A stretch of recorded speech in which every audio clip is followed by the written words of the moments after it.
Oi, pessoal, tudo bem? Hoje é a nossa aula inaugural de toxicologia. A gente vai falar sobre os fundamentos de toxicologia. Eu considero essa aula a mais importante porque é a partir daqui que vocês vão ter a base de conhecimento para os próximos temas. Então, se você trabalha com isso, se você estuda ou se você tem interesse em áreas que têm interface com toxicologia, acompanha esse conteúdo porque ele foi pensado justamente para você e vai servir de base, né, para os próximos temas e também se você quer ter o conhecimento de conceitos básicos, vai ser muito importante. Então, vamos começar. Deixa eu abrir aqui o conteúdo da apresentação. Antes da gente iniciar, vou falar um pouco da minha trajetória profissional. Alguns que vão assistir esse mini curso, essa aula, pode ser que já me conheçam, alguns não. Eu sou biomédica de formação, então estou aí, né, no meio dos farmacêuticos, mas eu sou biomédica. Me formei no interior de São Paulo, no Centro Universitário Sudoeste Paulista. Desde a minha graduação, eu ingressei na área acadêmica com a minha iniciação científica já focada em toxicologia e segui para o mestrado, para o doutorado, dentro da mesma área de atuação, era patologia toxicológica. Eu trabalhava principalmente com agroquímicos e utilizando nas pesquisas modelos experimentais em vivo e in vitro, trabalhando principalmente quando era cultura de células com os modelos de células uroteliais de bexiga ou células de fígado e modelo em rato também, que era o modelo in vivo.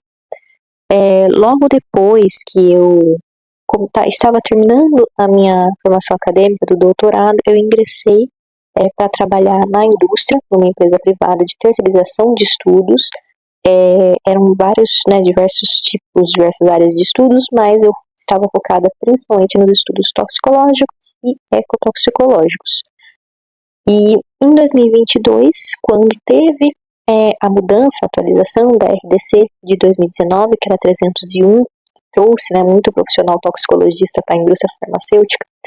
Então, em 2022, quando teve a atualização dessa RDC, que foi para 658 de 2022, eu ingressei na indústria de medicamentos. Então, como toxicologista, estou atuando desde 2022 e trabalho dentro da garantia da qualidade, fazendo avaliação de segurança de produtos, determinação de limites de exposição baseados em saúde, avaliação de alergênicos em suplementos alimentares, algumas outras demandas também. Então, o toxicologista ele acaba tendo uma atuação bastante ampla, né? Então a gente consegue se inserir e fazer as avaliações em diferentes setores, né? Ou realmente fazer ali um trabalho multidisciplinar. Então vamos começar com a nossa aula.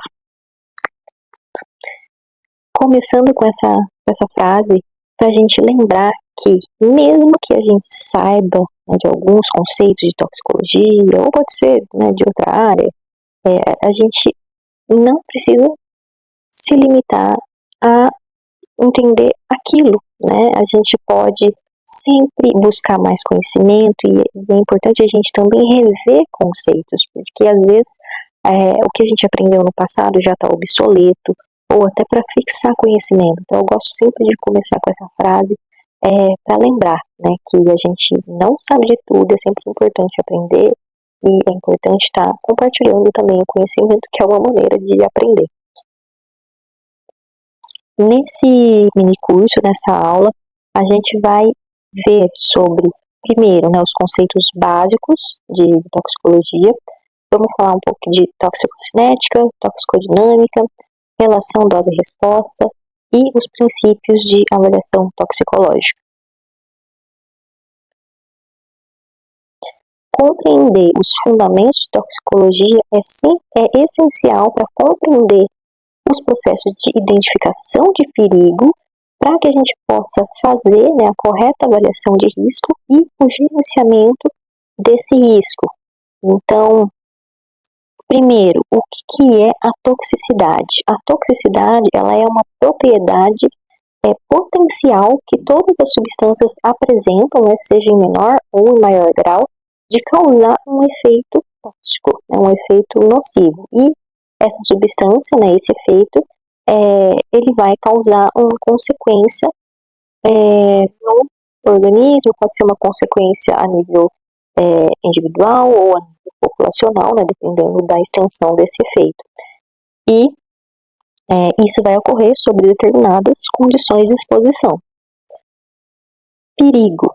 Né? A gente sempre escuta falar das definições de perigo e risco quando faz uma aula de toxicologia, e sempre é repetido porque é importante e, mesmo assim, às vezes as pessoas se confundem. Então, perigo, ele é a propriedade intrínseca da substância. Toda substância, ela é perigosa, e alguns fatores, né, que vão determinar esse risco. Então, perigo é uma propriedade intrínseca da substância. O que é o risco? Então, o risco ele vai além do perigo. Ele é a probabilidade do dano ocorrer sobre condições específicas de exposição. Então, aqui nessa fórmula fundamental, o risco ele é igual ao perigo vezes a exposição. O risco ele é diretamente dependente da exposição. Então, sem a exposição, você não vai ter o risco. A gente nunca considera que existe a ausência total de risco, mas ele pode estar em níveis aceitáveis. Aqui o exemplo clássico, né, da toxicologia. O leão, ele é perigoso. Na selva, né, ele é uma característica do animal ser perigoso, então ele tem um elevado perigo. Se você estiver de frente com ele na selva, você vai, né, estar com um elevado risco. Agora, no zoológico, se o leão estiver preso, ele deixa de ser perigoso? Não, ele continua sendo perigoso, só que ele não vai apresentar um risco porque a exposição está limitada. Se você for lá colocar o braço, né, que nem já aconteceu, vai ter o risco ainda. Outro exemplo, que eu costumo dar, né, que é mais para a área do agro, que a gente pensa que às vezes não acontece, mas acontece, né, faz parte às vezes ali de quem trabalha com essa parte de agro e, né, é mais leigo no assunto. A pessoa utiliza o agroquímico sem a devida proteção. Então aqui o perigo ele é alto e o risco também é alto. Se você tiver com a proteção correta, a substância continua sendo perigosa, mas o seu risco ele vai ser reduzido. Deixa eu ver se eu consigo ativar aqui para ficar melhor. Aí.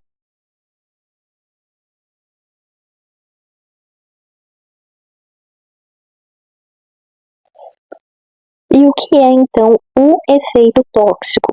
O efeito tóxico é a reação, né, biológica adversa que vai decorrer da interação do agente tóxico no nosso organismo. Esse efeito tóxico ele pode acontecer de diferentes formas, né? Ele pode ser um efeito sistêmico ou local, pode ser imediato ou acontecer depois de um período, né, mais longo de tempo, reversível e irreversível. Pode ser um efeito morfológico, funcional, bioquímico, efeito somático ou em células germinativas, e pode ser reações alérgicas, por exemplo. Aqui a gente tem a frase do conhecido Paracelso, que também a gente escuta bastante em toxicologia, que a dose faz o veneno. Então a gente já aprendeu, né, que o perigo é intrínseco, o risco ele vai depender da exposição, o efeito ele vai vir dessa exposição, e a dose ela é um ponto essencial que vai determinar o nível desse efeito. Hoje a gente entende que não é só a dose que determina o efeito, existem outras características de condições de exposição que vão determinar esses níveis de efeitos. tudo é potencialmente tóxico, substâncias comuns do cotidiano, então mesmo que sejam substâncias naturais, não quer dizer que elas não podem causar algum efeito nocivo. Também não é para ficar neurótico, achando que, né, nossa, tudo vai causar algum efeito. Depende de condições de exposição, de diversos outros fatores, mas, por exemplo, até a água, o oxigênio, alguns tipos de medicamentos que a gente pensa que não são nocivos, podem causar algum tipo de alteração. E a toxicologia, né, para ressaltar, ela é uma ciência multidisciplinar, então ela integra química, biologia, farmacologia e medicina para compreender o mecanismo de ação. Então, como que esses efeitos, eles acontecem, né? Quais são as vias de interação, por que eles ocorrem. Então, toxicidade, a gente falou que é a capacidade da substância de causar um efeito. Dose é uma das características, um dos fatores, né, que pode induzir a toxicidade. Outros fatores estão envolvidos, que a gente conhece hoje, né? O tempo de exposição, frequência de exposição, via de administração, muitas outras características como variabilidade individual, diferença entre espécie. Então, tudo isso pode impactar na toxicidade e no efeito. Pela avaliação da toxicidade, a gente consegue determinar esse nível, né, de toxicidade e determinar que a substância pode ser usada de forma segura quando abaixo desses níveis. Gente, eu acho que estava até travando o vídeo aí em algum momento, mas relevem, agora vamos ver se vai resolver isso. Vamos lá. A intoxicação, ela ocorre em 4 fases. É um processo sequencial. Então, compreender cada uma dessas fases é essencial para a gente conseguir prevenir, diagnosticar e tratar uma intoxicação. Então, a primeira fase é a exposição, depois toxicocinética, toxicodinâmica e a fase de... esqueci a palavra. A fase clínica, fase de exposição, via de contato do agente tóxico com o nosso organismo. As principais vias de absorção são as vias respiratórias, onde essa absorção ela é mais rápida, pode atingir os alvéolos pulmonares e entrar na corrente sanguínea em questão de segundos. A via dérmica, ela depende muito da lipossolubilidade da substância e da integridade da pele. E substâncias orgânicas, elas penetram com mais facilidade. E a via digestiva, que quando a gente está falando de medicamentos, suplementos alimentares, é a via mais comum, né? A via oral. É a via mais comum em intoxicações acidentais também. O pH gástrico e a motilidade, ela vai influenciar na absorção dessa substância, assim como propriedades físico-químicas, peso molecular, enfim, tudo isso vai influenciar na velocidade de absorção e disponibilidade da substância. Falando aqui um pouco sobre toxicocinética e toxicodinâmica. A toxicocinética e a toxicodinâmica, ela se caracteriza como a jornada do agente tóxico no organismo. Então, o que acontece com a exposição até o efeito biológico. A toxicocinética, uma maneira fácil de lembrar sobre isso é o que o organismo faz com o agente tóxico ao longo do tempo. Qual é o processo? Então, a gente lembra que a toxicocinética, ela envolve o ADME, absorção, distribuição, metabolização ou biotransformação e a excreção.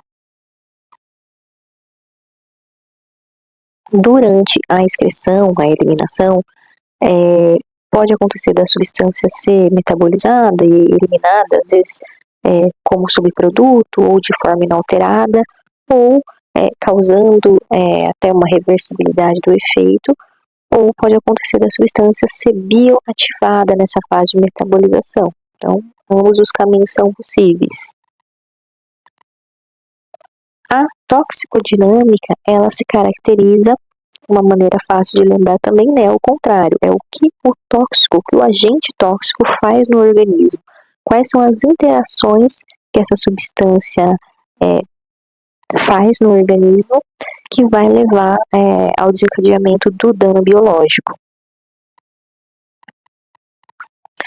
A substância, ela pode interagir com o organismo de diferentes maneiras, ela pode interagir diretamente com o DNA, pode ter interação com macromolécula, com enzimas, receptores, com as membranas celulares, ela pode atuar mimetizando, estimulando ou inibindo, né, moléculas endógenas, que vai desencadear respostas anormais, e pode ocorrer, né, a inativação ou a ativação, né, como eu comentei, de efeitos biológicos.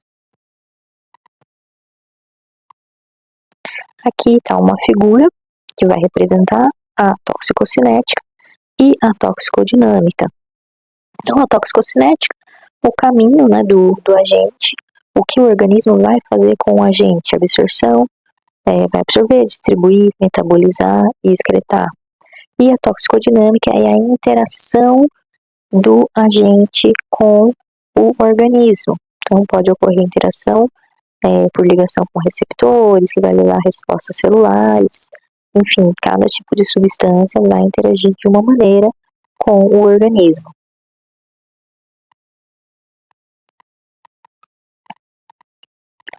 Falando então de relação dose-resposta. Então a gente já aprendeu, né? Perigo, risco, exposição, toxicidade, a substância vai levar a um efeito. O efeito ele depende da dose e de outras características também. E a depender da dose, né, da intensidade dessa dose, da intensidade da exposição, a gente vai ter uma relação diferente resposta, né? Uma relação dose-resposta diferente. Relação dose-resposta, então é a relação entre a dose intoxicante e a incidência do efeito à saúde da população exposta.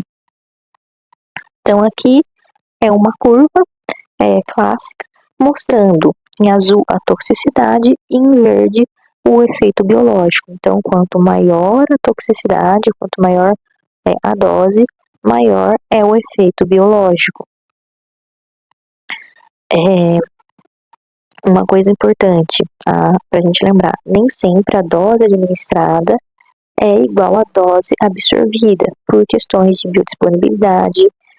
Quando a gente está falando também, por exemplo, de um estudo experimental, a gente faz normalmente um estudo de quanto foi realmente ingerido da substância, para a gente entender se aquela, ou até mesmo um estudo experimental em vivo ou in vitro, né, se aquela concentração que eu estou aplicando no meu modelo é realmente a concentração final. Então isso também é feito, deve ser feito, para a gente entender a resposta que a gente está observando.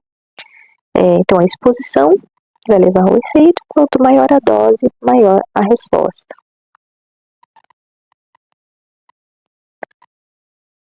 Existe um conceito importante também da gente saber, né, em toxicologia, que é o efeito hormese. Numa curva dose-resposta comum, quanto maior a dose, maior vai ser o meu efeito tóxico. Esse efeito hormese, ele é caracterizado por uma concentração mais baixa, às vezes pode causar um efeito maléfico do que uma concentração mediana. Então, um exemplo é o caso das vitaminas.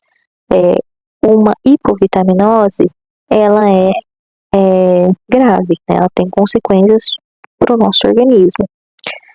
Quando a gente está numa condição ideal, a gente atinge a nossa zona de equilíbrio e, por outro lado, uma hipervitaminose também pode causar um efeito maléfico para o nosso organismo. Então, o exemplo das vitaminas, dessa parte nutricional, é o mais comum, mas existem outros tipos de substâncias que podem causar também esse efeito hormese. Muitas vezes a gente escuta ou vê em artigos, né, algumas justificativas baseado em avaliação de segurança, avaliação de perigo de substância, caracterizando como efeito hormesis. Nem sempre é hormesis, né? A gente tem que tomar cuidado também na hora de caracterizar como efeito hormesis. Então, a resposta, ela é em função da dose. Aqui, né, é a equação comum que a gente utiliza para caracterizar essa relação dose-resposta.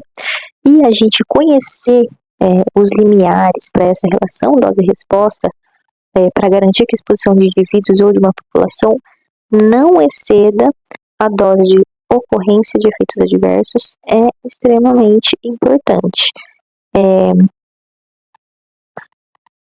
Vamos voltar aqui. Aqui, então, é um exemplo de limiares, né, de efeito, né, que vão impactar aqui nessa relação dose-resposta. Não existem só esses, mas vamos hoje focar nesses limiares que são importantes. A gente vai ouvir muitas vezes falar deles, que é o NOAEL ou o Non-Adverse Effect Level, que é a dose na qual não ocorre um efeito tóxico ou adverso observado, e o LOAEL, que é a menor dose a qual existe um efeito tóxico ou adverso observado. Aqui também tem um ponto importante para a gente ter em mente quando a gente trabalha com segurança de produtos. Um efeito observado em um estudo, muitas vezes ele pode ser um efeito importante, mas não necessariamente ele é tóxico ou relacionado diretamente com a exposição à substância. Então, às vezes, uma simples redução de peso pode não ser caracterizada como um LOAEL, né? Como um LOAEL. Então, a gente tem que avaliar criticamente as informações, os estudos, para a gente poder determinar esses limites. Muitas vezes, nos próprios estudos, quando a gente faz buscas por bases toxicológicas, esses limites já estão definidos dentro do próprio estudo, mas existem alguns momentos que, como toxicologista ou como pesquisador, né, se você trabalha aí com pesquisa envolvendo toxicologia ou áreas similares, a gente vai ter que definir esses limites. Então, aí que tem que se tomar o cuidado.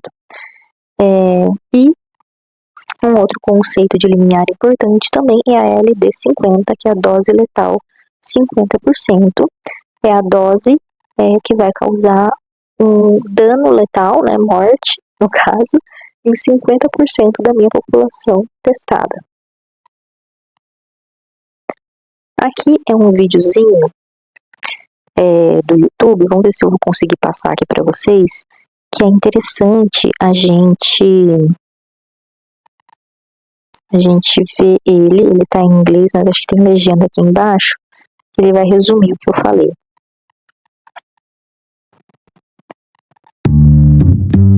This week, Risk Bites is back to looking at dose-response models to estimate risk. To recap, a dose-response model describes the relationship between how much of something gets to a specific part of your body and the magnitude of the effect that its presence causes. Today, we'll look at two of the simplest models around. These are still used by risk assessment experts and offer tremendous insight into the risks presented by different substances and how they can be managed. To start with, we have the threshold model.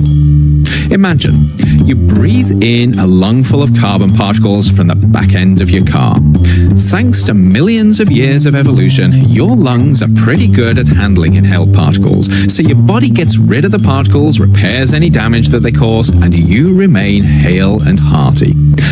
That is, until the amount of stuff you inhale overcomes your lungs' ability to handle it. Once you pass this threshold, the more particles you inhale, the more damage is caused, and the greater the risk to your health is. This type of response, and it isn't limited to particles and lungs, can be modeled with a threshold dose-response model. At low doses, the body can handle the stuff, so you're exposed and there is negligible risk. But above a threshold dose, the body's defenses begin to struggle. An increasing dose leads to increasing risk. According to the threshold model, if exposure is kept well below a certain level, risk is minimal. But what if you're exposed to something that causes irreparable damage? It used to be thought that this was the case with substances that cause cancer. Here's how the thinking goes. Imagine a chemical gets into the nucleus of a cell and messes with your DNA. Now, imagine that messed up DNA is replicated every time the cell divides.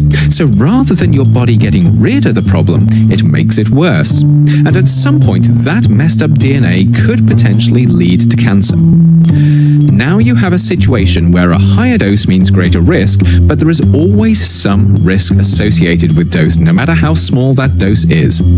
In other words, there is no threshold. This no threshold dose-response model is still used to estimate the risk associated with exposure to cancer-causing agents. Of course, both of these models are wrong. Just like all models, they have their limitations, but they are useful. We now know that DNA damage and repair are more complex than previously thought, and so the no threshold model is oversimplistic. We also know that people respond to non-carcinogens in complex ways, and so the threshold model is also oversimplistic. But each model still provides risk assessment experts with valuable insight into the harm that exposure to a substance might cause. And they provide a powerful starting point for thinking about the relationship between dose and response and what this means for understanding and managing risk. Risk Bites will be looking at increasingly sophisticated dose-response models in later episodes. But until then, stay safe.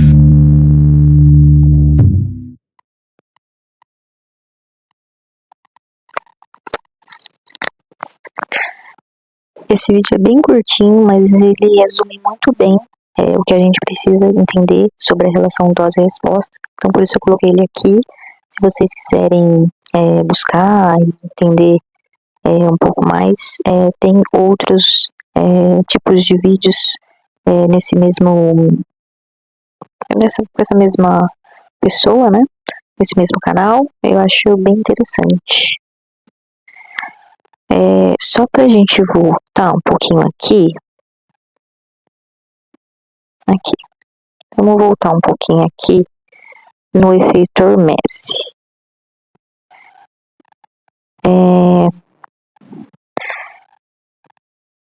Só pra gente ressaltar, né, um pouco esse tema aqui, numa curva normal, né, de uma substância comum, o efeito, ele, com relação à dose, se você tem uma dose baixa, ele começaria baixo. Conforme a dose for aumentando, ela iria ficar mais alta. O efeito iria ser maior. E se você remover a sua substância, né, o efeito ele poderia se cessar. Então, a curva ela é inversa no efeito Hermese, tá bom? Eu só queria ressaltar essa parte. Vamos voltar lá.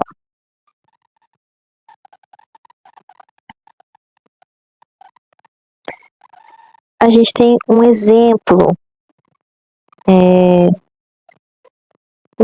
aqui comum, né, de substâncias que pode causar um efeito grave, né, dependendo da dose, dependendo de como você se expõe a ela, que é o caso do ácido acetilsalicílico, né, muito comum no passado. Quem é dos anos 90 ou antes sabe que era, né, não pode fazer isso, mas era comum a gente ingerir o ácido acetilsalicílico, que é o famoso AS, porque ele era docinho, né, e ele ilustra, né, perfeitamente a fronteira, né, a frente entre medicamento, o que é remédio, o que é veneno. No uso terapêutico, ele é anti-inflamatório, antipirético, antiagregante plaquetário, só que numa superdosagem ele pode causar um distúrbio ácido-base, hiperventilação e edema cerebral, causando ali um desfecho grave no sistema nervoso central. Então, olha o perigo que a gente corria, né? Sem saber, porque né, era doce, a gente tomava, e depois que a gente né, começa a entender um pouco mais da área, a gente vê quão, né, como a gente agia de maneira errada. Bom, dito isso, vamos seguir então com a avaliação da toxicidade e do risco toxicológico. Então, por onde você vai começar? Qual vai ser o processo? Como que vai funcionar esse processo de avaliação?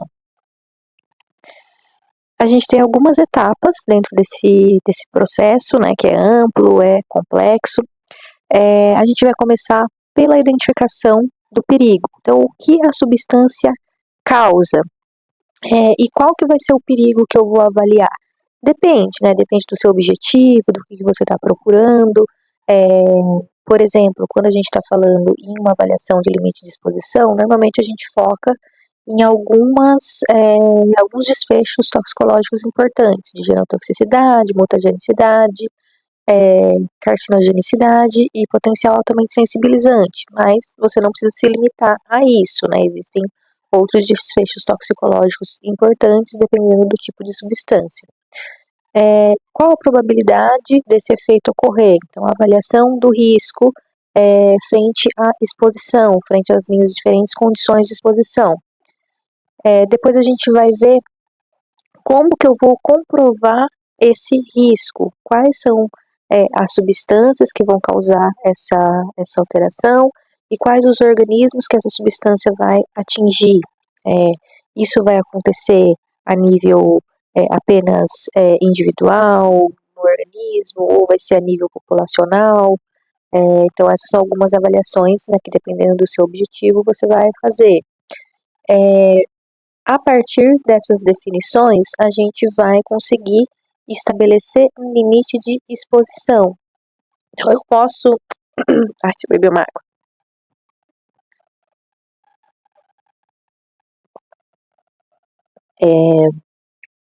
Eu posso extrapolar isso que eu estou observando para um limite, né, um limite que seja controlável. E depois de estabelecer limites de exposição, a gente vai partir para a etapa de monitoramento. Como que eu vou mitigar esse risco? Né? Como que eu vou conseguir controlar esse risco? Quais vão ser as minhas estratégias de mitigação? E depois existe também a etapa de comunicação do risco, né? Que é o sistema globalmente harmonizado, o GHS, é o mais utilizado. Passou por uma atualização recente, então é algo que vocês podem buscar também aprender sobre o assunto. A gente pode falar sobre isso também aqui mais para frente, que é uma forma muito utilizada de fazer essa comunicação do risco. Dentro da etapa, então, de avaliação da toxicidade, o que vai ser investigado, o que vai ser o foco da sua avaliação? Você vai buscar, né, por entender as condições de exposição, as interações entre as substâncias, dose absorvida, o tempo de exposição, a frequência, via de exposição, se existe polimorfismos genéticos, alterações genéticas, alguma janela terapêutica, janela de toxicidade, os níveis do perigo, se existe suscetibilidade individual. Então, essas são algumas das características, alguns dos pontos-chave que a gente pode e deve buscar para compreender todo, né, o perfil toxicológico da substância. E, entendendo tudo isso, a gente pode, então, chegar nesse limite de exposição em que uma substância pode ser considerada segura. Os estudos que a gente encontra, né, que a gente observa na literatura ou que a gente pode desenvolver, são variados.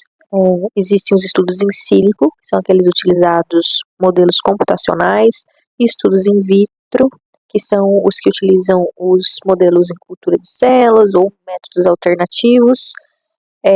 Estudos em vivo, que são os que utilizam os modelos animais, e os estudos clínicos ou epidemiológicos. Hoje em dia, na ciência, existe todo um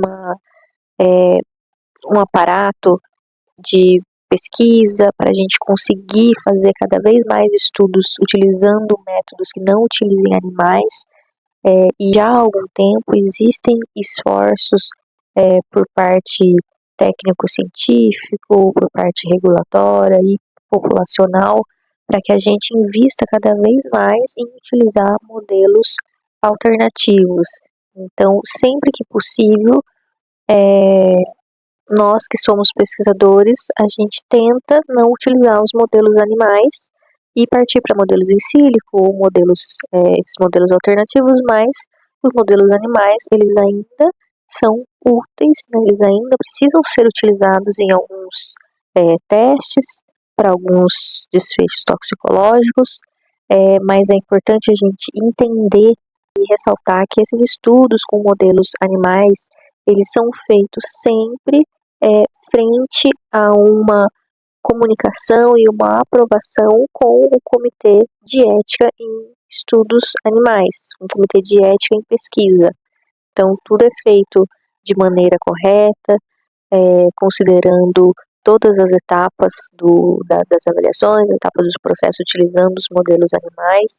Então, tudo dentro das normativas. É importante a gente sempre falar isso, porque muitas pessoas são extremamente contra os modelos animais, mas quando a gente fala em ciência, eles ainda são importantes para a gente compreender alguns mecanismos, né, alguns modos de ação, algumas etapas da toxicidade de substâncias. Então, para a gente finalizar, eu espero ter conseguido passar para vocês os conceitos básicos, os conceitos importantes para a toxicologia, para entender os fundamentos de toxicologia, para que vocês possam se aprofundar futuramente em outros temas associados à toxicologia ou que tenham interface com toxicologia. A ideia é continuar avançando no nosso conhecimento, explorando áreas não só dentro da toxicologia, mas que tenham impacto nesse tema ou que a gente possa utilizar para avaliar, ou que a gente possa utilizar de alguma maneira para melhorar o nosso trabalho como toxicologista ou como estudantes em toxicologia ou com áreas de interesse em toxicologia.